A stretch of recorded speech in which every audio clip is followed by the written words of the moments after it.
What's going on today, guys? This is a little bit of a look, show and tell, if you will, with the Northwoods Madison Barlow. Now, you can't get your hands on these unless you're willing to pay a crazy amount of money. I believe when these first come out, if memory serves me right, they were right around $160 or so, which isn't cheap. But right now in the aftermarket, right before making this video, I went on eBay and poked around a little bit. They're going for 300 plus. So that's a little bit crazy to me. But it is an incredibly well done knife.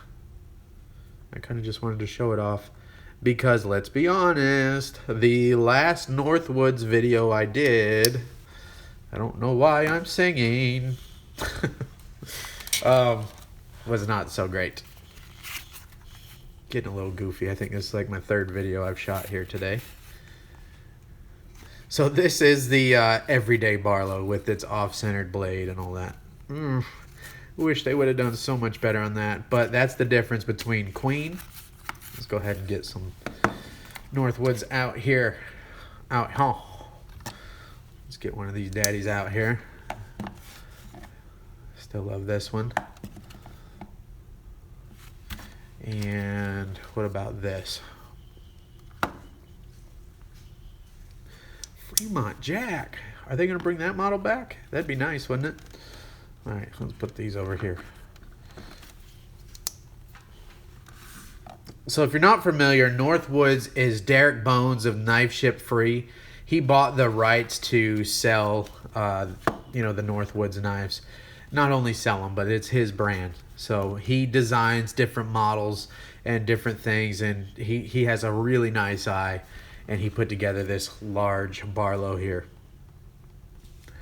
I really wonder what classifies it as a Barlow, because when I think Barlow, I think smaller knives that are more along this line, more along something like my Tom's Choice Barlow, more of a straight here. See how the very straight handle, a large bolster up here.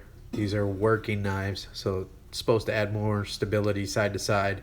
And then I don't know why in my mind when I see Barlow, I think this saw cut. But one of the main things to me, Barlow is straight. But I feel like he knows more than I do. So if they want to call this a Barlow, maybe all you have to do is have a single blade with a large bolster, and that's a Barlow. I don't know. It's an unconventional Barlow in my opinion. You can see by the curve of the handle here. I like it a lot. What I think about this knife is it feels like a super dressed up version of the bullnose. So this is the Sodbuster style knife. Really thick handles, nice and hard, strong pull. Again, made by GEC. But that's about what I put this, and this is an even larger knife than that. The one knock that I would like to give the Madison Barlow, and I don't know if they're ever going to make these again or not, but man, I would have loved to see it in a lanyard hole. If this knife had a lanyard hole on it, this knife would be mine. This is my cousin's. So it will be up for sale at some point here. I do need to make a sale video. This lanyard hole allows me to carry in my pocket just like a clipped knife. Just because I have it here. So you clip this in your pocket, right? And it stands upright in your right front pocket. That's how I carry my knives. This is big enough to be a main EDC blade, right? But for me, I like it when they have lanyard holes because I can tuck this in my pocket just like I would a regular tactical knife. And then I can put a longer lanyard on here. What do I do with this little Chris Reeve noose knot style thing here, lanyard? I tuck this in my watch pocket. So now it hangs down inside my pocket and I can carry it just like I would carry this, but with no exposed clip. And believe it or not, this keeps it nice and upright in my pocket of my jeans. So then whenever I need to pull it out, I just grab my finger here, pull it up and out of my pocket and use it. Why am I saying all that? Because I like my larger knives, traditional, to have a lanyard hole on them, because I can put this nice lanyard on there and the same thing. Again, shout out to this knife. Powerful 72 lockback. We could do another video on this. I do have some gripes about this knife, But one thing it does get right is that lanyard hole. I think if he does another run, please offer an option to do a lanyard hole, and I'm sold. This is a really well done knife. Love that saw cut. If you can't tell, this is one of my grail knives right here with the saw cut on it. To me, just screams Barlow. I love the rough cut. Does give it a little bit of texture. I wouldn't say so much as you need to claim it's a plus or a minus, but it does add a little bit of traction, and it just looks awesome. Gives it that old rustic feel.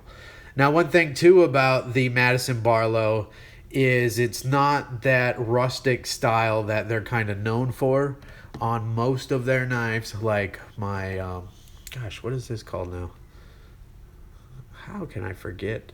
Anyways, they keep the heat treat scale on the flats. Well, now mine has turned to a bunch of patina, but there's no heat treat scale on this, and it's also not a saber grind. See how this is a saber grind? This makes it nice and sturdy. This is a very sturdy. How am I going to forget? What is this? The Burnside jack, isn't it? Yeah. I should do some video preparation before I do this, but yeah, no, I just shoot from the hip. So this is a full flat ground blade. Look at the beautiful long pull on there. Really well done swedge. 1095 blade. We'll take a wonderful patina. And then these bolsters should be, if they're anything like my Tom's Choice, I'm not quite sure. Somebody can let me know. Are these the nickel bolsters, or are these 1095 so the patina will match the blade the same? I know on the Tom's Choice, the bolsters are 1095 and will patina just like the blade. So I don't know.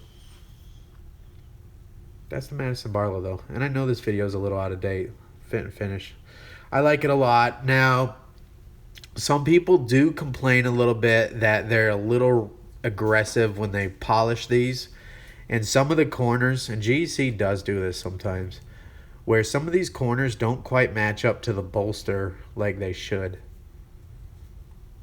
See, there's just a little bit of a... See, my fingernail can catch right there. And that happens when they're buffing these knives during the finishing phase. The steel on the bolster does not buff as fast as the bone here. So just a few extra swipes more than you need to, and all of a sudden what was flush is now not flush because the buffer actually pulled down the corner a little bit more on the bone. Is it a big deal? No. Everything else fit and finish. There's no gaps in the back spacer like the Queen made one. Ugh. Okay, Gapalicious. I don't know. We don't need to roast this knife anymore. Man. Nice solid pull on this. I would say, let's say an 8. Let's say a tough 8. Not much different than, not quite as tough as that, than my bullnose. Get a few size comparisons. So if you're familiar with the bullnose, you can see that this is actually a little bit larger, and a 72 lockback, which I can make a video if you guys want that on this one. I think I already have GC lockback. There, now I don't need to make the video on this. Anyways, they have their own problems with the lockback.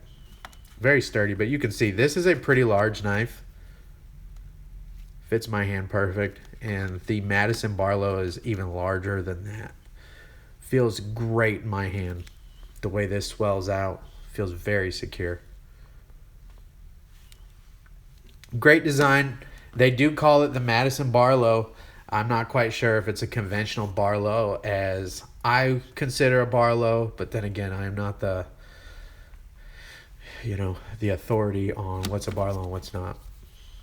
And I don't really care. It's a great knife. If it's a Barlow, it's a Barlow. That's fine with me. Here it is next to a Delica. Quite a bit of a difference there. I guess overall length is not too different. I just feel like they really kind of missed it when they didn't put the lanyard hole on that. But keep in mind, that's just me being really picky. Larger knives like this Again, I just like to carry them like that. It does come in a nice slip pouch like this. You squeeze it. And this does help keep the knife upright if you want to carry it, but this does add a lot of extra bulk. I don't ever carry these for too long.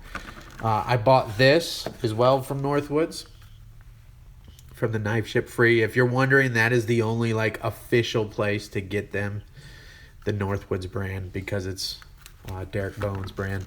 I bought this pen holster. If you guys want a video on that, I can do that. I did switch the space pen out. I don't even know if these might be sold out, but this might be a little too large. Yeah, it's a lot too large for this, but it would still hold up in your pocket, and then you have your pen and your knife, and you still have something to grab, pull out of there. I don't know, it could work. I could carry that. Maybe I'll get in contact with my cousin, see what he needs for it. Again, value on these Northwoods knives, if they're not made by Queen, always a good value. If you see a Northwoods model that's coming up and you like what you see, jump on it. Jump on 1, 2, 3 of them, because I guarantee you they are going to increase in value. And the Madison Barlow is no different. I don't know if they're going to do a run again or not. Rumor has it that they were doing a lot of CFO runs. Is that what they call them? I can't remember. The special order. GC was doing too many, so they kind of cut back because it was kind of cutting into their regular production line. So I don't know if we'll ever see the Madison Barlow again, but it is a really nice knife. That's it. I appreciate you guys hanging out. Tons of more videos on the way. I really do appreciate it. See ya.